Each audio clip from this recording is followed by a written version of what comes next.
한국은 최고의 우방이다. 최근 미국 군사안보 커뮤니티에 올라온 믿기 어려운 글이 하나 있습니다. 러시아의 해킹 시도에 미국 헬기가 오작동을 보여준 초유의 사태가 발생했는데요. 이 사태를 수습한 게 바로 한국이라고 합니다. 도대체 그 사건이 무엇인지 바로 알아보겠습니다. 구독과 좋아요 꾹 눌러주세요. 당시 대통령 전용기를 사용할 일이 있었고, 이를 위해 워싱턴 인근 앤드류스 공군기지에서 블랙호크의 최종 점검을 앞두고 있었습니다. 그날 아침도 평소와 다름없이 새벽 5시 30분에 기상해서 기지로 향했습니다. 블랙호크 경납고에 도착했을 때 저는 잠시 멈춰 섰습니다. 거대한 헬기가 조명 아래 위험있게 서 있는 모습은 언제 봐도 감동적이었거든요. 길이 19m, 폭 3m의 이 헬기는 단순한 이동수단이 아니라 미국 대통령의 생명을 지키는 하늘의 요새였습니다. 오늘의 임무는 대통령이 내일 캠프 데이비드로 이동하기 전 최종 시험 비행이었어요. 모든 시스템이 완벽하게 작동하는지 확인하고 혹시 모를 문제점을 미리 발견하는 게 목적이었습니다. 이런 시험 비행은 일주일에 2번씩 정기적으로 실시되는 일이지만 대통령의 안전이 걸린 문제라 절대 소홀히 할 수 없었거든요. 헬기 주변을 천천히 돌면서 외관 점검을 시작했습니다. 로터 블레이드의 미세한 균열이나 동체의 작은 손상까지 놓치지 않으려고 세심하게 살펴봤어요. 그런데 뭔가 이상한 점을 발견했습니다. 평소 같으면 아무것도 아닌 일이었지만 오늘은 왠지 신경이 쓰였거든요. 헬기 하부의 안테나 커버가 아주 미세하게 비뚤어져 있었어요. 육안으로는 거의 알아볼 수 없을 정도였지만 25년간 이 헬기를 다뤄온 저에게는 확실히 다른 점이었습니다. 혹시 정비 과정에서 실수로 건드린 건지 존슨에게 물어봤지만 그는 그런 작업을 한 적이 없다고 했어요. 조종석에 앉아 시동 전 점검을 시작했습니다. 엔진 오일 압력과 연료량, 또 유압 시스템, 그리고 전기 개통까지 하나씩 확인해 나갔어요. 모든 수치가 정상 범위 안에 있었고 경고등도 켜지지 않았습니다. 객관적으로는 완벽한 상태였죠. 하지만 제 직감은 계속 뭔가 이상하다고 속삭였어요. 25년간 쌓인 경험이 말하는 건지 아니면 그냥 기분 탓인지 확신할 수 없었지만 무시할 수도 없었거든요. 베테랑 조종사의 직감은 때로는 첨단 장비보다 정확할 때가 있었으니까요. 시동을 걸고 로터가 돌아가기 시작했을 때도 마찬가지였습니다. 소리도 진동도 평소와 똑같았는데 뭔가 미묘하게 다른 느낌이었어요. 마치 완벽하게 조율된 오케스트라에서 한 악기만 미세하게 박자가 어긋나는 것 같은 그런 느낌이었거든요. 순전히 기분 탓이었는지 헬기 내부로 들어가 본격적인 시스템 진단을 시작했는데 모든 수치들은 완벽했거든요. 엔진 온도 정상, 그리고 유압 압력 정상, 또 전력 공급 상태 양호, 아무 문제가 없었습니다. 그런데 항법 시스템을 점검하던 중 정말 기묘한 일이 벌어졌어요. GPS 신호가 순간적으로 흔들리는 걸 봤거든요. 화면에 표시되는 좌표가 1초도 안 되는 시간 동안 미세하게 떨렸습니다. 너무 짧은 순간이라 착각일 수도 있었지만 25년 경력의 제 눈은 그런 걸 놓치지 않았어요. 저는 즉시 항법 시스템을 재부팅했는데 시스템이 다시 시작되면서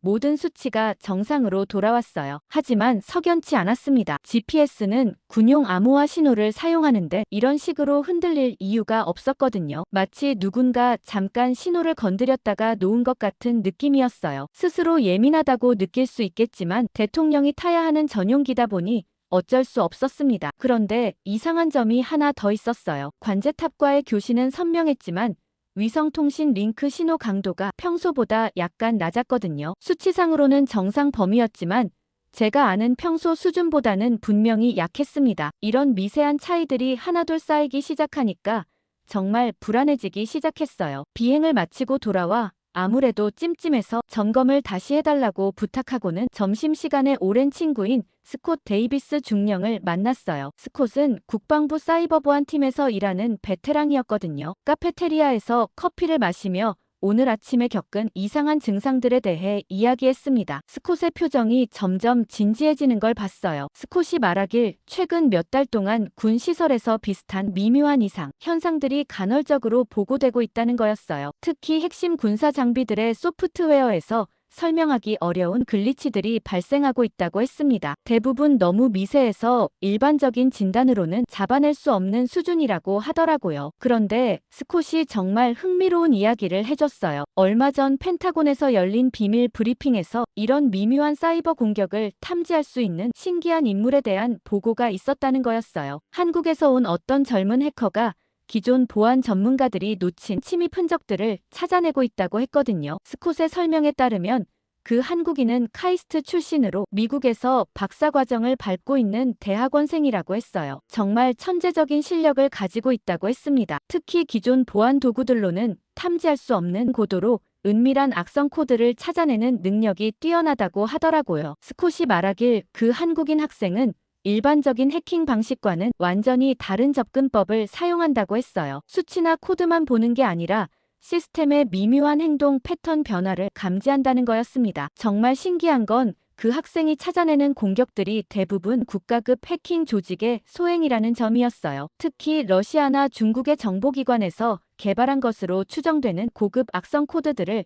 여러 번 발견했다고 했습니다. 그것도 다른 전문가들이 수개월 동안 찾지 못한 걸 며칠 만에 찾아낸다고 하더라고요. 괜히 스콧의 이야기를 들으니까 제가 오늘 아침에 느꼈던 그 미묘한 이상, 증상들이 단순한 기계적 문제가 아닐 수도 있겠다는 생각이 들었어요. 혹시 누군가 의도적으로 대통령 전용 헬기 시스템에 침입을 시도한 건 아닐까 하는 의심이 생기기 시작했거든요. 하지만 그건 너무 오버였습니다. 누가 감히 미국 대통령 전용기에 그런 걸 할 수 있을까 싶었거든요. 오후 2시가 되자 드디어 시험 비행 시간이 왔어요. 스콧과의 대화 때문에 더욱 예민해진 상태로 조종석에 앉았습니다. 평소 같으면 루틴한 시험 비행이었지만 오늘은 모든 시스템의 작은 변화까지 놓치지 않으려고 신경을 곤두세웠어요. 이륙 준비 과정은 순조로웠어요. 엔진 시동과 로터 회전 그리고 각종 계기 점검까지 모든 게 매뉴얼대로 진행됐습니다. 관제탑에서 이륙 허가가 떨어지자 천천히 고도를 올리기 시작했어요. 헬기가 지상에서 떨어지는 순간에 그 떠오르는 느낌은 25년이 지나도 여전히 짜릿했거든요. 그런데 고도 500피트에서 수평 비행으로 전환하려는 순간 정말 이상한 일이 벌어졌어요. 위성통신 링크가 갑자기 끊어진 거였습니다. 아무런 경고도 없이 갑자기 신호가 사라져버렸어요. 즉시 백업 통신 시스템으로 전환했지만 이것도 불안정했습니다. 관제탑의 상황을 보고하려고 했는데 무선 통신도 간헐적으로 끊어지기 시작했어요. 제 목소리가 중간중간 끊어져서 관제사가 다시 말해달라고 요청하는 게 들렸습니다. 이런 일은 정말 드문 일이었거든요. 앤드류스 기지 주변은 통신 환경이 완벽하게 갖춰진 곳이었으니까요. 더 심각한 문제는 15분 후에 발생했어요. 자동 항법 장치가 갑자기 이상한 방향으로 기술을 돌리기 시작한 거였습니다. 미리 설정해둔 비행 경로와는 완전히 다른 방향이었어요. 마치 누군가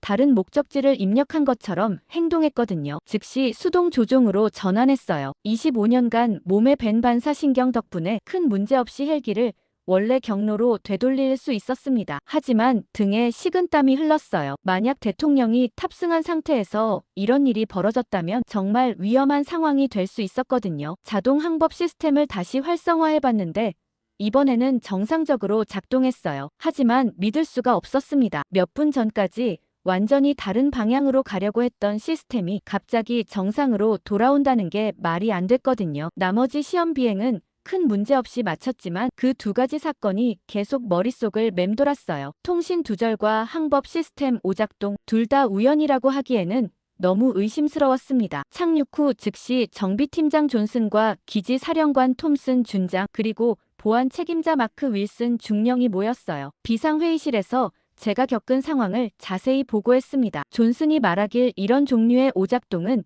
자신의 15년 경력에서도 본 적이 없다고 했어요. 톰슨 준장은 더욱 심각한 관점에서 접근했어요. 대통령 전용 헬기에서 이런 일이 발생했다는 것 자체가 국가보안에 중대한 위협이라고 했습니다. 특히 내일 대통령의 캠프 데이비드 이동이 예정되어 있는 상황에서는 더욱 그렇다고 하더라고요. 윌슨 중령은 통신 두절과 항법 오류가 동시에 발생했다는 건 우연의 일치가 아닐 가능성이 높다는 거였습니다. 특히 두 시스템 모두 외부 신호에 의존하는 시스템이라는 공통점이 있다고 했어요. 존슨이 기술적인 관점에서 분석해봤을 때 이런 패턴은 전자기 간섭이나 사이버 공격의 가능성을 시사한다고 했어요. 물리적인 하드웨어 고장이라면 완전히 작동을 멈춰야 하는데 일시적으로 오작동했다가 정상화되는 건 소프트웨어나 신호 간섭 때문일 가능성이 높다고 했습니다. 톰슨 준장은 즉시 NSA와 사이버 사령부에 협조를 요청하기로 결정했어요. 혹시 모를 사이버 공격 가능성을 배제할 수 없다는 판단이었습니다. 윌슨 중령도 동의하면서 내일 대통령 이동 계획을 재검토해야 한다고 했어요. 회의가 끝날 때쯤 저는 스콧이 말했던 그 한국인 해커에 대한 이야기를 떠올렸어요. 혹시 이런 미묘한 사이버 공격을 탐지할 수 있는 전문가의 도움이 필요한 건 아닐까 하는 생각이 들었거든요. 하지만 아직은 확실한 증거가 없는 상황이라 조심스러웠습니다. 그날 밤부터 기술진들의 본격적인 정밀 점검이 시작됐어요. 톰슨 준장이 긴급히 소집한 특수기술팀에는 앤드류스 기지 최고의 전자전 전문가들과 워싱턴에서 급파된 사이버 보안 분석관들이 포함되어 있었습니다. 평소 같으면 정기 점검으로 이틀이면 끝날 일이었지만 이번엔 달랐어요. 팀장을 맡은 사라 첸 박사는 국방부 최고의 항공전자 전문가였어요. MIT에서 박사 학위를 받고 10년간 군용 항공기 사이버 보안을 담당해온 베테랑이었거든요. 첸 박사가 가장 먼저 지시한 건 헬기의 모든 소프트웨어 로그를 추출하는 일이었습니다. 작업은 새벽 2시까지 계속됐어요. 통신 시스템부터 항법 장치와 자동 조종 시스템까지 모든 전자장비의 데이터를 하나씩 분석해 나갔습니다. 특히 제가 오작동을 경험했던 시간대의 로그를 집중적으로 들여다봤어요. 첫 번째 발견은 통신 시스템에서 나왔어요. 데이터 패킷 로그를 분석해보니 정말 이상한 패턴이 발견됐거든요. 위성 통신이 끊어졌던 시점에 수상한 신호가 헬기로 들어온 흔적이 있었습니다. 정상적인 통신 프로토콜과는 완전히 다른 형태의 신호였어요. 첸 박사가 설명해주길 그 신호는 마치 누군가 헬기의 통신 시스템에 접근을 시도한 것 같다고 했어요. 성공하지는 못했지만 시스템을 교란시키기에는 충분했다고 했습니다. 더 무서운 건 이런 시도가 한 번이 아니라 여러 번 있었다는 점이었어요. 게다가 항법 시스템을 분석하더니 갑자기 큰 소리를 쳤습니다. 자동 항법 장치가 갑자기 다른 방향으로 향했던 그 순간에 외부에서 가짜 GPS 신호가 들어온 기록이 있었거든요. 정교하게 조작된 신호로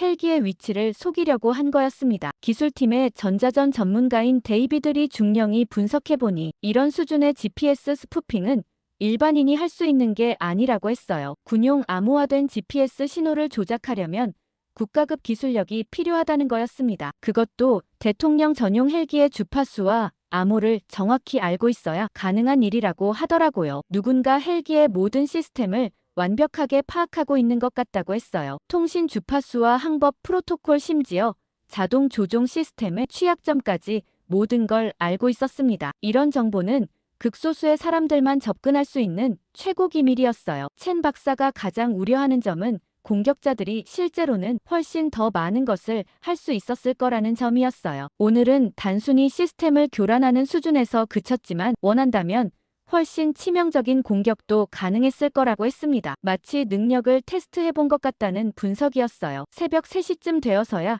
잠정적인 결론이 나왔어요. 대통령 전용 헬기가 고도로 정교한 전자전 공격을 받았다는 것이었습니다. 공격자는 헬기의 내부 시스템에 대한 상세한 정보를 가지고 있었고 군용 장비를 무력화시킬 수 있는 기술력을 보유하고 있었어요. 리 중령이 말하길 이런 수준의 공격을 할 수 있는 조직은 세계에서 손에 꼽을 정도라고 했어요. 러시아의 GSLU와 중국의 PLA 그리고 북한의 3.21부대 같은 국가급 해킹 조직들이었습니다. 특히 최근 러시아가 나토 회원국들의 군사 장비를 노리고 있다는 정보가 있었다고 하더라고요. 첸 박사는 즉시 펜타곤과 NSA에 긴급 보고서를 올렸어요. 대통령 전용 헬기가 적대국의 사이버 공격을 받았을 가능성이 높다는 내용이었습니다. 내일 예정된 대통령의 이동 계획도 전면 재검토해야 한다고 건의했어요. 가장 답답한 건 공격의 출처를 정확히 파악하기 어렵다는 점이었어요. 신호의 흔적은 남아있지만 실제 발신지를 추적하기에는 너무 교묘하게 숨겨져 있었거든요. 마치 전문가들이 발각되지 않도록 세심하게 계획한 것 같았습니다. 결국 새벽 5시에 펜타곤에서 급파된 NSA 사이버전 분석팀이 도착했어요. 팀장인 제니퍼 스톤 국장은 20년간 적대국 해킹 조직을 추적해온 베테랑이었거든요. 스톤 국장이 가져온 첨단 분석 장비들을 보니 이 사건이 얼마나 심각하게 받아들여지고 있는지 실감할 수 있었습니다. 분석팀은 즉시 헬기에서 수집한 모든 데이터를 정밀 분석하기 시작했어요. 특히 어젯밤 발견된 수상한 신호들의 출처를 추적하는 데 집중했습니다. 스톤 국장이 가져온 특수 소프트웨어는 신호의 디지털 지문을 분석해서 발신지를 역추적할 수 있는 최신 기술이었어요. 2시간 만에 첫 번째 결과가 나왔는데 정말 충격적이었어요. 헬기를 공격한 신호들이 러시아 FSB 산하의 첨단 해킹 조직인 APT-28의 소행으로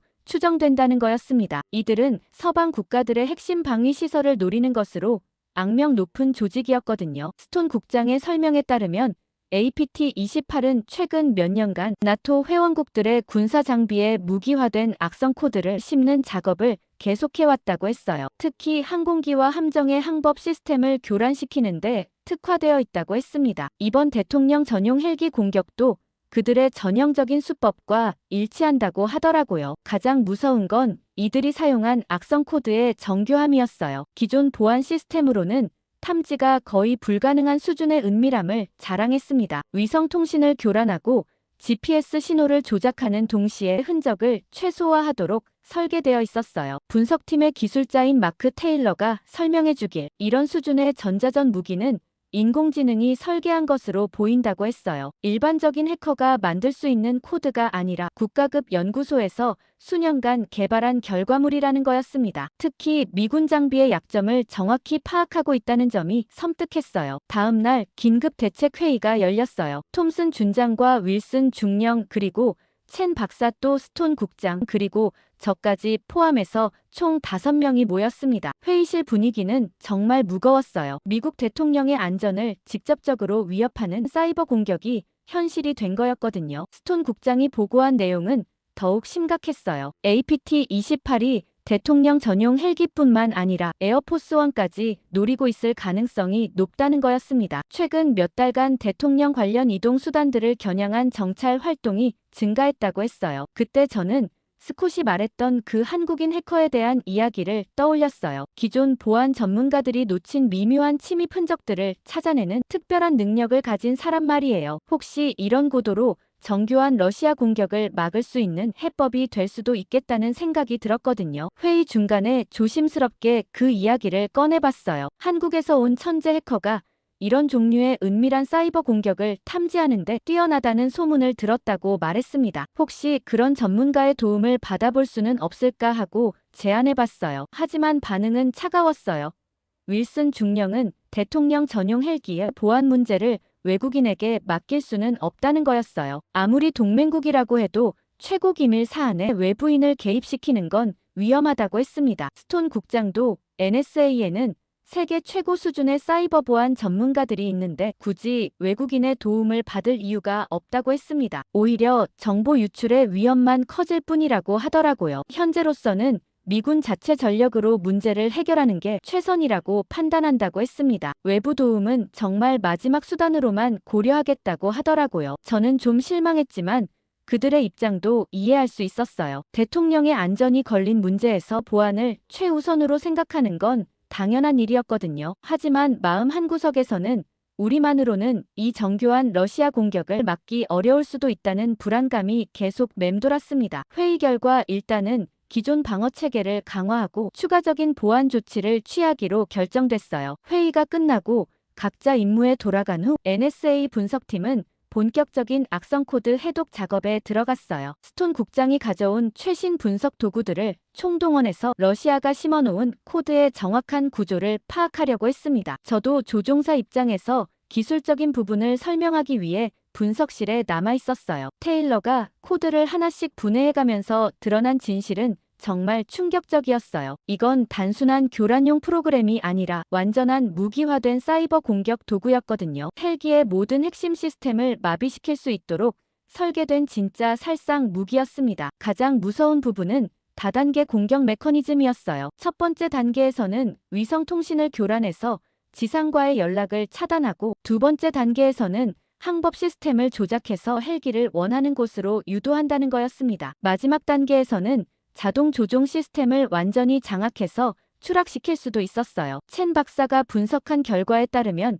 이 악성 코드는 인공지능 기반의 적응형 공격 시스템이었어요. 대상 헬기의 방어 체계를 실시간으로 분석해서 가장 효과적인 공격 방법을 스스로 선택한다는 거였습니다. 마치 살아있는 생물처럼 진화하고 학습하는 코드였어요. 더욱 섬뜩한 건 코드 안에 숨겨진 타이머 기능이었어요. 특정 조건이 만족되면 자동으로 활성화되도록 설계되어 있었거든요. 만약 대통령이 탑승한 상태에서 이 코드가 완전히 작동했다면 정말 끔찍한 일이 벌어질 뻔했습니다. 그런데 점심시간에 화장실에 가려다가 우연히 복도에서 윌슨 중령과 스톤 국장이 나누는 대화를 듣게 됐어요. 그들은 제가 회의에서 제안했던 한국인 해커에 대한 이야기를 하고 있었거든요. 발걸음을 멈추고 귀를 기울였는데 정말 기가 막힌 내용이었습니다. 윌슨 중령이 말하길 제가 정말 순진하다는 거였어요. 한국 같은 이류 국가의 해커가 미국 최고 전문가들보다 뛰어날 거라고 생각한다는 게 웃기다고 했습니다. 한국은 미국 기술을 베껴서 성장한 나라인데 원조를 뛰어넘을 수 있다고 믿는다는 게 말이 안 된다고 하더라고요. 스톤 국장의 반응은 더욱 가관이었어요. 한국인들이 아무리 컴퓨터를 잘 다뤄도 결국은 미국에서 개발된 기술을 사용하는 거라고 했습니다. 실리콘밸리와 MIT에서 나온 천재들이 만든 시스템을 동양인들이 이해할 수 있을 거라고 생각하는 것 자체가 오만이라고 하더라고요. 더 황당한 건 윌슨 중령이 한국의 기술 수준에 대해 하는 말이었어요. 한국은 아직도 미국보다 10년은 뒤처진 기술을 사용하고 있다고 했습니다. 특히 군사기술 분야에서는 미국이 버린 기술들을 주워서 쓰는 수준이라고 비하하더라고요. 스톤 국장도 거들면서 NSA에서 일하는 한국계 직원들을 봤는데 대부분 단순 작업만 맡긴다고 했어요. 창의적이고 고급 분석 업무는 여전히 백인 전문가들이 담당한다는 거였습니다. 동양인들은 정해진 매뉴얼대로 일하는 건 잘하지만 혁신적인 해결책을 찾는 건 어렵다고 하더라고요. 저는 더 이상 참을 수 없어서 그들 앞에 나타났어요. 두 사람이 깜짝 놀라는 모습을 보니 자신들의 대화를 들켰다는 걸 알고 있는 것 같았습니다. 저는 최대한 차분하게 말했지만 목소리에는 분노가 섞여 있었어요. 윌슨 중령에게 한국에 대해 얼마나 알고 있는지 물어봤어요. 한국이 1950년대까지만 해도 세계 최빈국 중 하나였는데 불과 30년 만에 세계 10위권 경제대국이 된 유일한 나라라는 걸 아느냐고 했습니다. 이런 급속한 발전을 이룬 나라는 인류 역사상 한국이 처음이라고 강조했어요. 스톤 국장에게는 더 구체적인 사실들을 제시했어요. 한국이 반도체와 조선 그리고 자동차 또 스마트폰 분야에서 세계 최고 수준에 올라선 건 단순히 기술을 베꼈기 때문이 아니라고 했습니다. 특히 메모리 반도체는 한국이 세계 시장의 70%를 장악하고 있는데 이게 가능한 건 독창적인 기술력 때문이라고 설명했어요. 윌슨 중령이 여전히 미국 기술을 바탕으로 한 거 아니냐고 반박하자 저는 더욱 날카롭게 대응했어요. 그렇다면 왜 다른 나라들은 같은 기술을 가지고도 한국만큼 성공하지 못했느냐고 물었습니다. 브라질도 인도도 멕시코도 모두 미국 기술에 접근할 수 있었는데 왜 한국만 이렇게 빨리 선진국이 됐는지 설명해보라고 했어요. 스톤 국장이 여전히 사이버 보안 분야는 다르다고 주장하자 저는 마지막 카드를 꺼냈어요. 한국이 전 세계에서 가장 빠른 인터넷 속도와 가장 높은 인터넷 보급률을 자랑하는 나라라고 했습니다. 온라인 게임과 디지털 기술 분야에서는 오히려 미국보다 앞서 있는 부분들이 많다고 강조했어요. 두 사람 모두 할 말을 잃은 듯 보였어요. 저는 마지막으로 이런 편견이야말로 진정한 위협을 놓치게 만드는 가장 위험한 요소라고 경고했습니다. 적을 과소평가하는 것만큼 위험한 게 동맹을 과소평가하는 거라고 했어요. 자리를 떠나면서 너무 흥분했나 싶었지만 미국 고위 간부라는 사람들이 저렇게 시대에 뒤떨어졌다는 사실이 너무 화가 났습니다. 그렇게 사무실에서 화를 삭히고 있는데 오후부터 워싱턴에서 최고 전문가들이 하나둘 도착하기 시작했어요. NSA에서 온 로버트 블랙은 정말 전설적인 인물이었어요. 지난 10년간 중국과 러시아의 주요 해킹 조직들을 무력화시킨 경력을 가진 진짜 천재였거든요. 블랙이 못 푸는 코드는 세상에 없다는 말이 있을 정도였습니다. 함께 온 팀원들도 만만치 않았어요. 실리콘밸리에서 스카우트된 전직 구글 보안팀장도 있었고 MIT 출신 암호학 박사도 있었습니다. 이 정도 멤버가 모이면 웬만한 문제는 며칠 안에 해결될 거라고 모두들 생각했어요. 블랙은 자신만만한 모습으로 작업에 착수했어요. 러시아 코드를 여러 부분으로 나누어서 각 전문가가 맡을 영역을 배정했습니다. 체계적이고 과학적인 접근이었어요. 평소 블랙이 사용하던 검증된 방법론이었거든요. 하지만 첫날부터 뭔가 이상했어요. 블랙이 당황하는 모습을 본 건 처음이었거든요. 코드의 구조가 지금까지 본 그 어떤 것과도 달랐다고 하더라고요. 15년간 쌓아온 경험으로도 이해할 수 없는 방식이라고 했습니다. 게다가 암호학 전문가인 리사웡 박사가 밤새 분석한 결과를 발표했는데 정말 충격적이었습니다. 코드에 사용된 암호화 방식이 현재 알려진 모든 이론을 벗어나 있다는 거였어요. 마치 외계인이 만든 것 같다는 농담까지 나올 정도였습니다. 그러다가 정말 기묘한 일이 벌어졌어요. 분석팀이 코드의 특정 부분을 해독하려고 시도하는 순간 그 부분이 저절로 바뀌어 버리는 거였습니다. 마치 코드가 살아서 움직이는 것 같았어요. 네트워크 전문가 마크 존슨은 이런 현상은 처음 본다며 고개를 저었습니다. 블랙도 점점 지쳐가는 모습이 역력했어요. 매일 밤 늦게까지 작업실에 불이 켜져 있었지만 성과는 미미했습니다. 오히려 시간이 갈수록 코드가 더 복잡해지는 것 같았어요. 마치 분석 시도를 감지하고 스스로 방어력을 강화하는 것 같았거든요. 일주일이 흘러가면서 팀 전체에 절망감이 스며들기 시작했어요. 사이버 사령부에서 온 제임스 화이트 대령은 현재 속도로는 최소 6개월은 걸릴 거라고 암울한 전망을 내놨습니다. 그것도 운이 좋을 때의 얘기라고 덧붙였어요. 가장 충격적이었던 건 블랙의 마지막 시도였어요. 슈퍼컴퓨터를 동원한 무차별 대입 공격을 감행했는데 오히려 코드가 더 강력해져서 돌아왔거든요. 마치 공격받는다는 걸 알고 스스로 업그레이드한 것 같았습니다. 결국 블랙은 포기 선언을 할 수밖에 없었어요. 미국 최고의 사이버 보안 전문가라는 자부심이 무너지는 순간이었습니다. 자신의 모든 방법론이 통하지 않는다고 인정했어요. 완전히 새로운 접근이 필요하다고 했습니다. 그때 저는 문득 스콧이 말했던 그 한국인 해커가 떠올랐어요. 기존 방식과는 완전히 다른 접근법을 사용한다던 그 사람 말이에요. 시스템의 미묘한 행동 패턴을 읽는다는 그런 능력이 지금 같은 상황에서는 오히려 도움이 될 수도 있겠다는 생각이 들었거든요. 하지만 분명 한국은 안 된다고 고집을 부릴 게 뻔했고 일단은 지켜보자고 결론을 지었습니다. 블랙이 공식적으로 실패를 인정한 지 이틀이 지난 아침이었어요. 저는 헬기 정기 점검을 하고 있는데 톰슨 준장의 부관이 급하게 달려왔습니다. 준장이 즉시 사령부로 오라는 전갈이었어요. 무슨 일인지 궁금해하며 사령부로 향했는데 복도에서부터 뭔가 들뜬 분위기가 느껴졌어요. 사령부에 들어서니 평소 보기 힘든 광경이 펼쳐졌어요. 윌슨 중령과 스톤 국장이 전화기를 붙잡고 누군가와 열띤 대화를 나누고 있었거든요. 블랙도 옆에서 뭔가 급하게 메모를 하고 있었습니다. 모두들 긴장하면서도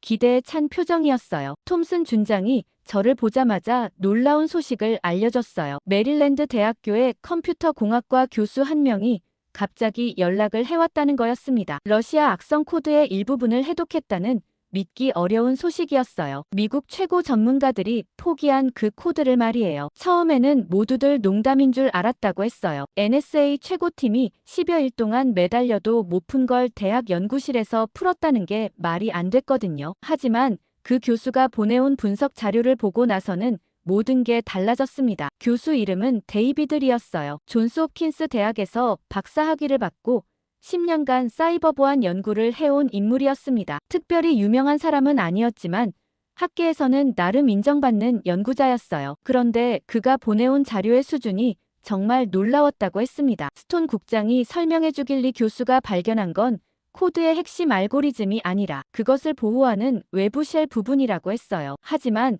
그것만으로도 대단한 성과였습니다. 블랙의 팀도 그 쉘을 뚫지 못해서 고생하고 있었거든요. 더 놀라운 건 해독 방식이었어요. 기존의 암호학적 접근이 아니라 완전히 다른 관점에서 코드를 분석했다는 거였습니다. 마치 생물학자가 바이러스를 연구하는 것처럼 코드의 행동 패턴을 관찰했다고 했어요. 윌슨 중령은 여전히 반신반의하는 모습이었어요. 대학 연구실의 성과를 너무 과대평가하는 거 아니냐고 의심했습니다. 하지만 블랙은 달랐어요. 리 교수가 보내온 자료를 직접 검토해본 결과 확실히 새로운 돌파구라고 인정했거든요. 가장 흥미로운 부분은 리 교수가 어떻게 이런 발견을 하게 됐는지에 대한 설명이었어요. 혼자서 한 게 아니라 연구실 소속 대학원생의 도움을 받았다는 거였습니다. 그 학생이 정말 독특한 접근법을 제안했다고 했어요. 톰슨 준장은 즉시 리 교수를 기지로 초청하기로 결정했어요. 직접 만나서 자세한 설명을 듣고 싶다고 했습니다. 혹시 이것이 막힌 상황을 타개할 실마리가 될 수 있을지도 모른다는 기대감이었어요. 연락을 받은 리 교수는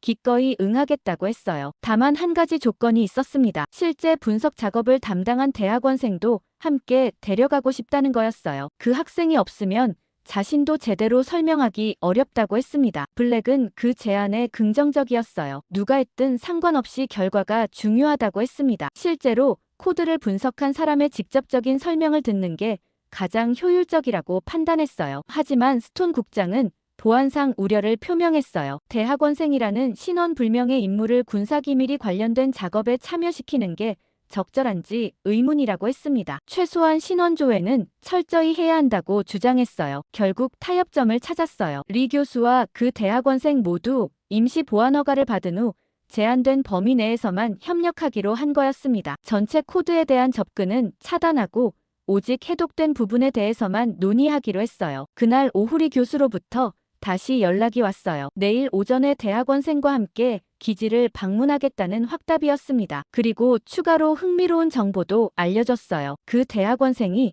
한국에서 온 유학생이라는 거였어요. 그 순간 저는 깜짝 놀랐어요. 설마 스콧이 말했던 그 한국인 해커가 바로 이 사람인 건 아닐까 하는 생각이 들었거든요. 너무 우연의 일치 같았지만 가능성은 충분했습니다. 다음 날 오전 10시에 메릴랜드 대학교에서 온 방문객들이 기지 정문에 도착했어요. 리 교수는 예상했던 대로 전형적인 학자 스타일의 중년 남성이었습니다. 하지만 그와 함께 온 대학원생을 보는 순간 저는 깜짝 놀랐어요. 생각보다 훨씬 젊어 보이는 동양인 청년이었거든요. 김도현이라고 자기소개를 한 그 학생은 26살 정도로 보였어요. 키는 그리 크지 않았지만 눈빛이 정말 예리했습니다. 특히 주변을 관찰하는 시선이 마치 모든 걸 다 파악하려는 것 같았어요. 전형적인 컴퓨터 공학도라기보다는 뭔가 특별한 아우라가 있었습니다. 회의실로 안내하는 동안 리 교수가 상황을 자세히 설명해줬어요. 사실 리 교수 자신도 펜타곤에서 러시아 악성 코드 분석 협력 요청을 받았던 전문가 중 한 명이었다고 했습니다. 하지만 며칠 동안 고민해봐도 뚜렷한 해답이 보이지 않았다고 했어요. 그때 리 교수가 떠올린 게 바로 도현이었다고 했어요. 1년 전 연구실에 온 이후로 도현이 보여준 독특한 사고방식이 정말 인상적이었다는 거였습니다. 특히 기존 방법론으로 해결되지 않는 문제들을 완전히 다른 각도에서 접근하는 능력이 뛰어났다고 했어요. 리 교수의 설명에 따르면 도현에게 도움을 요청하기 전에 먼저 테스트를 해봤다고 했어요. 러시아 코드와 유사한 구조의 악성 코드를 연구실에서 임의로 제작해서 도현에게 분석해보라고 했다는 거였습니다. 물론 실제 군사기밀과는 관련 없는 샘플이었지만 복잡도는 비슷하게 만들었다고 했어요. 결과는 놀라웠다고 했어요. 도현이 불과 이틀 만에 그 테스트 코드의 핵심 구조를 완전히 파악해버린 거였습니다. 리 교수 자신도 일주일은 걸릴 거라고 생각했는데 말이에요. 더 놀라운 건 분석 과정에서 코드 제작자인 리 교수도 미처 생각하지 못했던 취약점까지 발견했다는 점이었어요. 블랙이 가장 궁금해했던 건 구체적인 분석 방법이었어요. 도현이 설명하길 기존 분석가들처럼 코드를 줄 단위로 해독하려고 하지 않았다고 했습니다. 대신 코드 전체를 하나의 거대한 시스템으로 보고 각 부분들이 어떻게 상호작용하는지를 먼저 파악했다는 거였어요. 스톤 국장이 도현에게 물어봤어요. 도대체 어떻게 이런 독창적인 접근법을 생각해내게 됐느냐고 말이에요. 도현의 대답이 정말 인상적이었습니다. 한국 사람들은 어려서부터 끊임없이 문제에 도전하면서 잘한다고 했어요. 도현이 설명하길 한국은 자원도 없고 땅도 좁은 나라라서 항상 창의적인 해결책을 찾아야만 살아남을 수 있었다고 했어요. 그래서 한국인들은 기존 방식이 안 통하면 즉시 다른 방법을 시도하는 습관이 몸에 배어 있다고 했습니다. 포기한다는 개념 자체가 없다는 거였어요. 윌슨 중령이 좀 더 구체적으로 물어봤어요. 그런 사고방식이 실제로 어떻게 코딩에 적용되는지 궁금하다고 했습니다. 도현은 한국의 교육 환경을 예로 들었어요. 입시 경쟁이 치열해서 모든 학생들이 같은 문제를 다양한 방법으로 풀어야 한다고 했거든요. 특히 인상적이었던 건 도현이 말한 한국 문화의 특징이었어요. 한국 사람들은 불가능해 보이는 일도 일단 시도해본다고 했습니다. 실패하더라도 그 과정에서 배우는 게 있다고 생각하기 때문이라고 했어요. 그래서 남들이 시도하지 않는 방법도 과감하게 도전한다는 거였습니다. 리 교수도 거들면서 도현의 이런 특성이 연구실에서도 정말 두드러진다고 했어요. 다른 학생들은 교과서에 나온 방법대로 하려고 하는데 도현은 항상 새로운 방식을 시도한다고 했습니다. 때로는 실패하기도 하지만 성공했을 때의 결과는 정말 놀랍다고 했어요. 블랙이 감탄하면서 말하길 그런 도전 정신이야말로 사이버 보안 분야에서 가장 중요한 자질이라고 했어요. 해커들은 항상 새로운 공격 방법을 개발하는데 방어하는 쪽도 그에 맞는 창의적인 대응이 필요하다고 했습니다. 톰슨 준장은 즉시 결정을 내렸어요. 도현에게 정식으로 협력을 요청하기로 한 거였습니다. 물론 엄격한 보안 절차와 감시 하에서지만 이런 기회를 놓칠 수는 없었어요. 미국 최고 전문가들이 포기한 문제에 새로운 희망이 보이기 시작했거든요. 도현은 기꺼이 도와주겠다고 했어요. 다만 한 가지 조건이 있었습니다. 자신만의 방식으로 작업할 수 있게 해달라는 거였어요. 기존 분석팀의 방법론에 얽매이지 않고 자유롭게 접근하고 싶다고 했습니다. 블랙은 그 조건을 흔쾌히 받아들였어요. 이미 자신들의 방법으로는 한계가 드러난 상황이었거든요. 도현이 합류한 첫날 그가 가져온 건 놀랍게도 낡은 노트북 한 대뿐이었어요. 블랙을 비롯한 미국 전문가들은 당황했습니다. 수백만 달러짜리 슈퍼컴퓨터로도 못 푼 코드를 그 허름한 장비로 해결하겠다는 건지 의아해했어요. 하지만 도현이 작업을 시작하자마자 분위기가 완전히 뒤바뀌었어요. 그의 손가락이 키보드 위를 날아다니기 시작했거든요. 화면에는 기존 분석팀이 본 적 없는 복잡한 코드들이 실시간으로 생성되고 있었습니다. 마치 마법을 보는 것 같았어요. 도현이 가장 먼저 요청한 건 국정원과의 직통 연결이었어요. 한국에서도 비슷한 공격이 있었는지 확인해야 한다고 했습니다. 스톤 국장이 보안상 문제를 제기했지만 도현은 이미 암호화된 채널을 구축해놨더라고요. 그 속도와 정확성에 모두가 혀를 내둘렀어요. 30분 후 국정원에서 충격적인 정보가 날아왔어요. 지난 2달간 한국의 핵심 인프라에서 원인 불명의 오작동이 10여 차례 발생했다는 거였습니다. 인천공항 관제탑, 부산항 컨테이너 시스템, 심지어 KTX 신호 체계까지 모든 게 미묘하게 교란됐다고 했어요. 도현의 눈빛이 번뜩였어요. 그는 즉시 그 데이터들을 자신의 분석 프로그램에 입력하기 시작했습니다. 화면에 나타나는 패턴 분석 결과를 보자 회의실이 정적에 휩싸였어요. 모든 공격이 하나의 거대한 계획의 일부였다는 게 명확해졌거든요. 블랙이 숨을 헐떡이며 물어봤어요. 이게 정말 러시아의 체계적인 공격이냐고 말이에요. 도현은 고개를 끄덕이면서 더 충격적인 사실을 알려줬습니다. 이건 단순한 해킹이 아니라 제3차 세계대전의 전초전이라는 거였어요. 국정원에서 급파된 최민호 분석관이 기지에 도착한 건 그날 밤이었어요. 28살의 젊은 나이지만 이미 북한의 3.1 부대와 중국의 인민해방군, 해커들을 여러 번 무력화시킨 전설적인 인물이었습니다. 도현과 최민호가 만나는 순간 뭔가 특별한 에너지가 느껴졌어요. 두 사람이 협력하기 시작하자 정말 놀라운 일들이 벌어졌어요. 도현이 러시아 코드의 패턴을 분석하면 최민호가 즉시 그에 대응하는 방어 알고리즘을 생성했습니다. 마치 완벽하게 조화를 이루는 듀엣을 보는 것 같았어요. 가장 극적인 순간은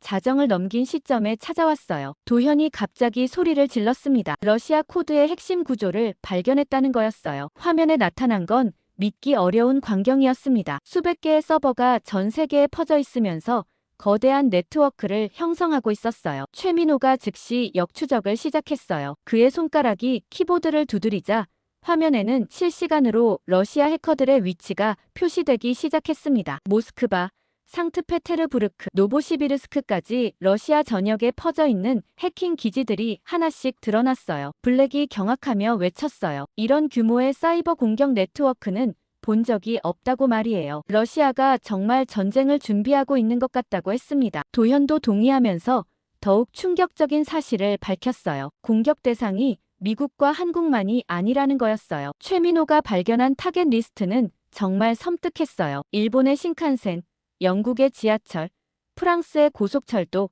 독일의 아우토반 관리 시스템까지 서방 주요국의 모든 교통 인프라가 포함되어 있었습니다. 러시아가 서방 문명 자체를 마비시키려고 했던 거예요. 더욱 무서운 건 공격 시점이었어요. 도현이 코드 안에서 발견한 타이머를 분석해보니 D-Day가 불과 일주일 후였습니다. 다음 주 화요일 정오에 전 세계 동시 공격이 예정되어 있었어요. 그날은 공교롭게도 나토 정상회의가 열리는 날이었습니다. 회의실이 아비규환이 됐어요. 톰슨 준장이 즉시 펜타곤에 긴급 연락을 취했고 스톤 국장은 백악관의 상황을 보고했습니다. 최민호도 청와대와 직통으로 연결해서 상황의 심각성을 알렸어요. 가장 극적이었던 건 도현의 마지막 발견이었어요. 러시아 코드 안에서 완전히 예상치 못한 정보를 찾아낸 거였습니다. 북한과 중국도 이 계획에 관여하고 있다는 증거였어요. 이건 단순한 러시아의 단독 행동이 아니라 반서방 연합의 협조 작전이었습니다. 새벽 2시가 넘어서야 긴급 대책이 마련됐어요. 한미 양국이 공동으로 러시아의 사이버 공격 네트워크를 무력화시키는 작전을 전개하기로 한 거였습니다. 하지만 시간이 절대적으로 부족했어요. 일주일 안에 전 세계를 구해야 하는 상황이었거든요. 새벽 3시 15분 펜타곤에서 극비작전 승인이 떨어지는 순간 전 세계가 조용히 움직이기 시작했어요. 작전명 디지털 스톰. 하와이 근해의 USS 제임스 메디슨호가 전투항해 명령을 받았고 한국 동해상의 세종대왕함도 전자전 태세에 돌입했습니다. 사상 최대 규모의 사이버 전쟁이 막을 올렸어요. 도현이 노트북을 열자 화면에는 러시아 해커들의 실시간 위치가 혈관처럼 뻗어있는 네트워크 맵으로 나타났어요. 붉은 신호들이 모스크바를 중심으로 맥박처럼 뛰고 있었습니다. 최민호가 조용히 자리에 앉으며 역추적 프로그램을 구동했어요. 두 사람 모두 한마디 말 없이 집중하고 있었습니다. 첫 번째 타격은 오전 6시에 이루어졌어요. 최민호가 시베리아 노보시비르스크의 대형 서버팜을 공격 목표로 설정했습니다. 키보드를 두드리는 소리만이 회의실에 울려 퍼졌어요. 화면에 진행률이 표시되다가 갑자기 러시아 쪽 신호 하나가 완전히 사라졌습니다. 성공이었어요. 러시아의 반격은 예상보다 빨랐어요. 오전 9시 앤드류스 기지의 전력 시스템에 이상 징후가 나타나기 시작했습니다. 비상등이 깜빡이더니 주요 서버들이 하나둘씩 다운되기 시작했어요. 블랙이 침착하게 백업 시스템을 가동했지만 공격의 규모는 상상을 초월했습니다. 도현의 얼굴에 긴장감이 역력했어요. 러시아 해커들이 우리의 방어 패턴을 이미 파악하고 있다는 게 명백했습니다. 공격 지점들이 너무 정확했어요. 마치 내부 정보를 알고 있는 것처럼 핵심 시스템들만 골라서 타격하고 있었습니다. 오전 10시 상황이 급변했어요. 러시아 측에서 도현의 분석 시스템 자체를 역해킹하려는 시도가 감지됐습니다. 화면에 경고 메시지들이 연달아 뜨기 시작했어요. 만약 우리 시스템이 뚫린다면 모든 작전 계획이 노출될 위험이 있었습니다. 최민호가 조용히 제안했어요. 러시아의 침입을 일부러 허용해서 역으로 그들의 시스템에 접근한다는 계획이었습니다. 위험한 도박이었지만 다른 선택이 없었어요. 도현이 고개를 끄덕였고 두 사람은 완벽한 호흡으로 작전을 개시했습니다. 카운트다운이 시작됐어요. 러시아 해커가 도현의 시스템 방화벽을 뚫고 들어오는 순간 최민호의 트로이 목마가 동시에 상대방 네트워크로 침투했습니다. 몇 초간의 정적 후에 러시아 쪽 신호들이 하나씩 꺼지기 시작했어요. 모스크바의 주요 해킹 기지들이 연쇄적으로 무력화됐습니다. 하지만 진짜 전쟁은 오후부터 시작됐어요. 러시아가 모든 악성 코드를 동시에 활성화시킨 거였습니다. 만약 이게 성공한다면 런던 히드로 공항의 관제 시스템이나 프랑크푸르트 중앙역의 모든 열차가 운행을 중단할 게 분명했어요. 심지어 러시아의 마지막 공격 목표는 바로 대통령 전용 헬기였습니다. 갑자기 화면의 모든 시스템이 동시에 오류를 일으키기 시작했어요. 엔진 제어 시스템까지 영향을 받으면서 헬기 전체가 위험에 빠졌습니다. 그때였어요. 도현이 미리 설치해둔 방어 프로그램이 간신히 작동했어요. 시스템이 서서히 정상화되기 시작했지만 정말 아슬아슬한 순간이었습니다. 몇 초만 늦었다면 돌이킬 수 없는 상황이 벌어질 뻔했어요. 이후 즉각 한국 해커팀에서 개발한 비밀 무기가 투입됐어요. 인공지능 기반의 자동 방어 시스템이었습니다. 이 시스템은 러시아의 공격 패턴을 실시간으로 학습해서 선제적으로 차단하는 혁신적인 기술이었어요. 시스템이 가동되자 전세가 완전히 뒤바뀌었어요. 러시아 해커들이 새로운 공격을 준비하기도 전에 인공지능이 미리 탐지해서 무력화시켰습니다. 마치 체스에서 상대방의 수를 여러 수 앞서 읽는 그랜드마스터 같았어요. 한참의 시간이 지나고 나서 최민호가 러시아의 중앙 명령 서버 위치를 확인했습니다. 크렘린 지하 깊숙한 곳에 숨겨진 핵심 기지였어요. 모든 사이버 공격을 총괄하는 두뇌 역할을 하는 곳이었습니다. 도현과 최민호가 최후의 공격을 개시했어요. 두 사람의 손이 동시에 엔터키를 눌렀고 수천 줄의 공격 코드가 러시아 서버를 향해 날아갔습니다. 몇 분간의 치열한 공방 끝에 러시아의 중앙 서버가 완전히 무너졌어요. 우리 모두 환호를 질렀죠. 하지만 도현만큼은 차분했습니다. 뭔가 더 큰 위험이 남아있다는 생각이 든다고 했어요. 모두들 환희에 차서 일찍 퇴근했지만 도현만큼은 좀 더 지켜봐야겠다며 밤새 모니터링을 하겠다고 하더라고요. 저도 옆에서 같이 있어주겠다고 얘기했습니다. 그렇게 도현과 잠을 쫓으려 커피를 마시며 모니터를 확인하던 중 이상한 신호를 발견했어요. 새벽 4시 러시아 해커들이 완전히 사라진 줄 알았는데 뭔가 다른 움직임이 포착되고 있었습니다. 신호의 출처는 의외였어요. 워싱턴 DC 소재 조지타운 대학교 병원에서 나오고 있었거든요. 새벽 4시 30분경 병원의 환자 관리 시스템에 이상이 생겼다는 신고가 들어왔죠. 처음에는 단순한 서버 오류인 줄 알았는데 곧 다른 증상들이 나타나기 시작했습니다. 병원 IT 담당자가 펜타곤에 긴급 연락을 취했어요. 전자의료기록 시스템이 무작위로 환자 정보를 뒤섞고 있다는 거였죠. 중환자실 환자의 처방전이 다른 환자 것으로 바뀌는 위험한 상황이었습니다. 도현이 즉시 병원 네트워크에 원격 접속했어요. 시스템을 들여다보니 정말 교묘한 바이러스가 숨어 있었거든요. 이전 러시아 공격과는 완전히 다른 방식이었죠. 마치 의료진인 척 행동하면서 슬금슬금 정보를 조작하고 있었습니다. 최민호가 패턴 분석을 시작했어요. 이 바이러스의 특징을 파악해보니 놀라운 점이 있었거든요. 공격받을 때마다 조금씩 변화하는 적응형 악성 코드였죠. 마치 감기 바이러스가 변종을 만드는 것처럼 계속 진화하고 있었습니다. 그런데 도현이 병원 시스템을 복구하는 동안 또 다른 문제가 터졌어요. 국무부에서 긴급 연락이 왔거든요. 고위 공무원들의 휴대폰에서 이상한 증상이 나타나고 있다는 거였죠. 블랙이 상황을 설명했습니다. 국무부 차관의 스마트폰이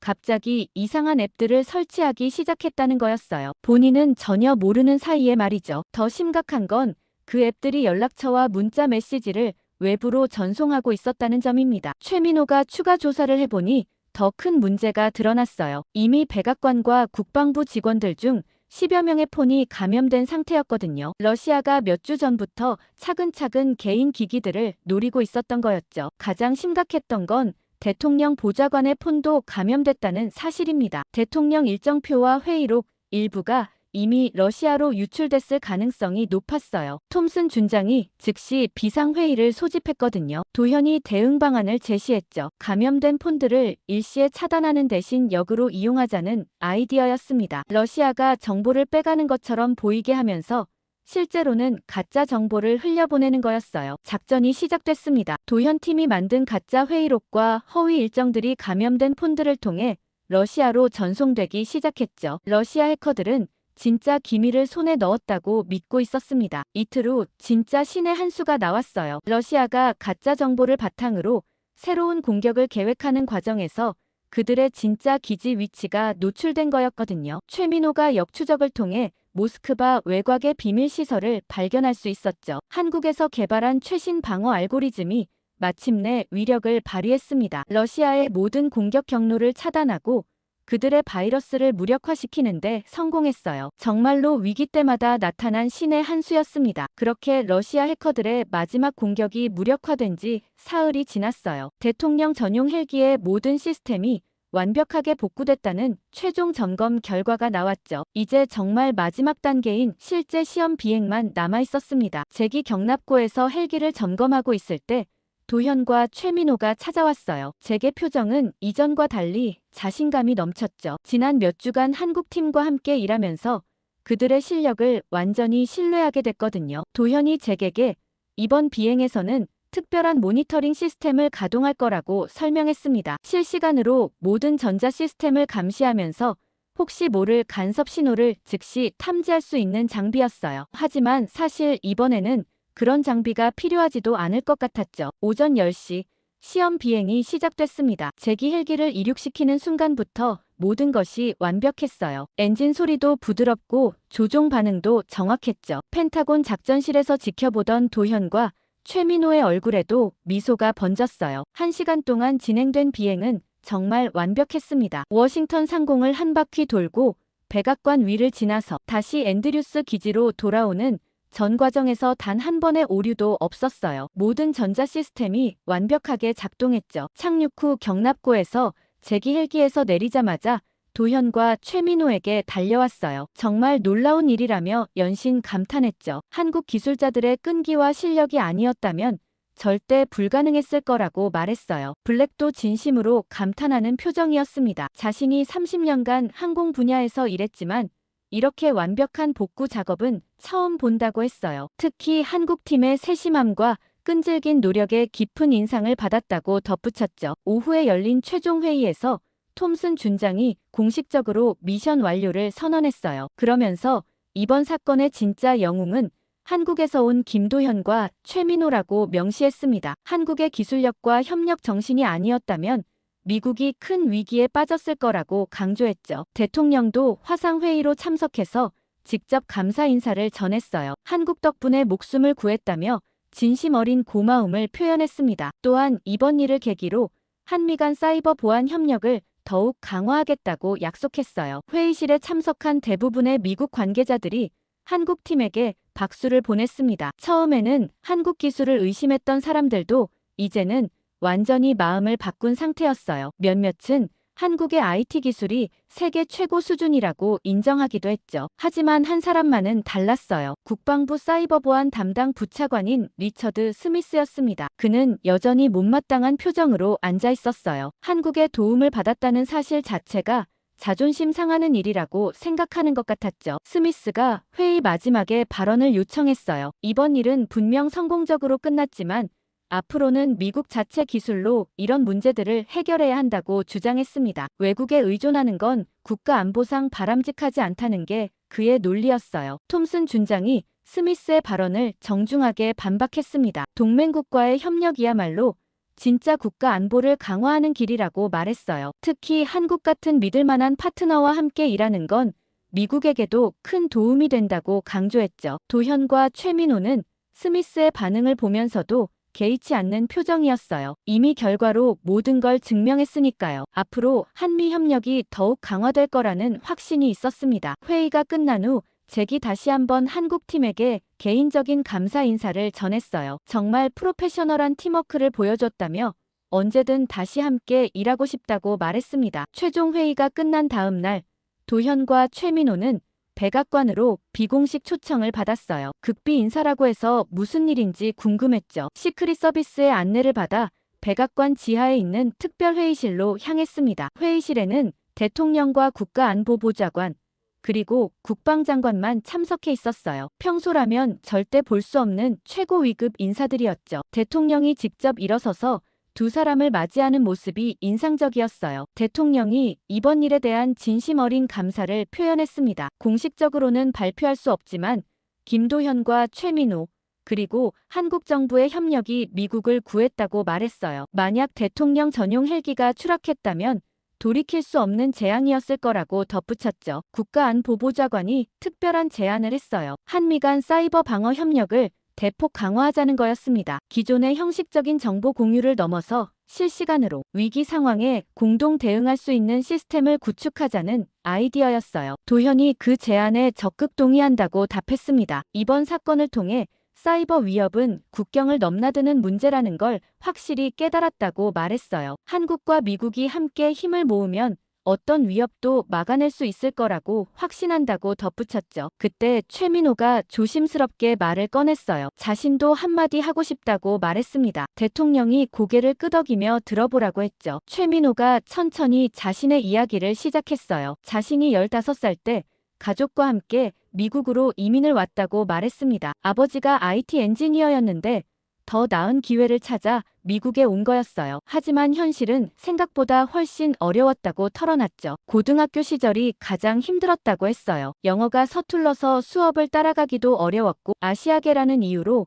왕따를 당하기도 했습니다. 점심시간에 혼자 앉아있는 날이 많았고 복도에서 인종차별적인 말을 듣는 것도 일상이었어요. 대학에 가서도 마찬가지였다고 했습니다. 컴퓨터 공학과에서 실력은 인정받았지만 여전히 보이지 않는 벽이 있었어요. 조별 과제에서 제외되거나 졸업 후 취업에서도 한국 이름 때문에 불이익을 받는다고 느꼈던 적이 많았죠. 최민호의 목소리가 조금 떨렸어요. 그래서 더욱 열심히 해야 한다고 생각했다고 말했습니다. 한국인으로서 부끄럽지 않게 살아야 한다는 사명감이 있었어요. 남들보다 2배, 3배 더 노력해서 실력으로 인정받으려고 했죠. 펜타곤에서 일하게 된 것도 우연이었다고 했어요. 처음에는 동료들이 자신을 의심의 눈초리로 바라봤습니다. 한국계 미국인이라는 이유로 보안 문제를 걱정하는 사람들도 있었어요. 하지만 점차 실력으로 신뢰를 쌓아나갔다고 말했죠. 이번 사건을 통해 정말 많은 걸 깨달았다고 했어요. 자신이 한국인이라는 정체성을 숨기려고 했던 적도 있었는데 이제는 오히려 그게 자신의 가장 큰 강점이라는 걸 알게 됐다고 말했습니다. 한국의 기술과 미국의 시스템을 모두 이해할 수 있는 특별한 위치에 있다는 거였어요. 최민호가 대통령을 바라보며 간절하게 말했어요. 앞으로는 이런 일들이 없었으면 좋겠다고 말이에요. 출신이나 인종으로 사람을 판단하지 말고 실력과 노력으로 평가받는 세상이 됐으면 한다고 했습니다. 회의실에 잠시 침묵이 흘렀어요. 대통령이 일어서서 최민호에게 다가갔습니다. 그리고 진심 어린 표정으로 말했어요. 최민호 같은 사람들이 있어서 미국이 더 강해진다고 말이에요. 다양성이야말로 미국의 진짜 힘이라고 강조했죠. 국방장관도 고개를 끄덕이며 동의했어요. 이번 사건을 통해 국제협력의 중요성을 다시 한번 깨달았다고 말했습니다. 앞으로는 출신에 상관없이 능력 있는 모든 사람들이 함께 일할 수 있는 환경을 만들어 나가겠다고 약속했어요. 도현이 최민호의 어깨에 손을 올리며 말했어요. 자신도 비슷한 경험이 있다고 털어놨습니다. 해외에서 일할 때 한국인이라는 이유로 무시당한 적이 많았다고 말이에요. 하지만 그런 경험들이 오히려 자신을 더 강하게 만들었다고 덧붙였죠. 대통령이 특별한 당부를 했습니다. 앞으로 한미 협력이 더욱 강화되면서 이런 편견들이 사라지기를 바란다고 말했어요. 최민호 같은 사람들이 양국 사이에 진짜 가교 역할을 해줄 거라고 기대한다고 덧붙였죠. 회의 마지막에 대통령이 최민호에게 특별한 제안을 했어요. 한미 사이버 협력의 실무 책임자 역할을 맡아달라는 거였습니다. 그의 독특한 배경과 경험이 꼭 필요한 자리라고 설명했어요. 최민호가 감격스러운 표정으로 그 제안을 받아들이겠다고 답했어요. 어린 시절부터 꿈꿔왔던 일이라고 말했습니다. 한국과 미국을 잇는 다리 역할을 할 수 있다면 정말 영광이라고 덧붙였죠. 백악관을 나오면서 최민호가 도현에게 고마움을 표현했어요. 이번 일을 통해 자신의 정체성을 다시 찾을 수 있었다고 말했습니다. 이제는 당당히 한국계 미국인으로서 자부심을 가지고 살아갈 수 있을 것 같다고 덧붙였어요.